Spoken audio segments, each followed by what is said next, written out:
बघा, त्यांनी मला ना कळत नाहीये की तुम्ही इतकं का हे होत आहे. त्यांनी स्वतः दिली आहे ना मुलाखत, आणि त्या येतील. आणि दुसरं म्हणजे त्यांनी प्रामाणिकपणे, त्यामुळे या प्रश्नावर आत्ता आमच्यासाठी चौकट. एक गायिका आहेत भारती नावाची, वक्तव्य केले की जर बलात्कार कोणाला करायचा असेल त्याच्यावरती करा, अशा प्रकारचं वक्तव्य का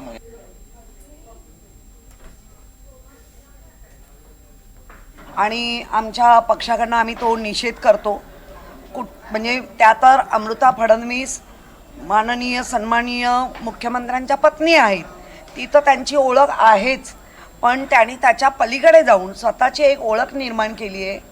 आणि त्या ओळखीला निर्माण झाल्यामुळे असं कोणी म्हणजे गायिका झाली तर काय झालं, संविधानामध्ये प्रत्येकाला रिस्पेक्ट करा हे पण एक कलम आहे. आणि ते जर तुम्ही विसरत असाल तर कायद्यानुसार तुमच्यावर कारवाई झाली पाहिजे. इतक्या खालच्या पातळीवर येऊन कोणीच कुठल्याच महिलेनी कोणावरच बोलूच नाही. आणि जर बोलले असतील तर या समाजाचा रोष आणि समाजाकडनं होणारी टीका किंवा समाजाकडनं वेगळ्या पद्धतीने पण होऊ शकतं, तर ते त्यांनी करू नये. आणि केलं आहे तर त्याचा निषेध आहे.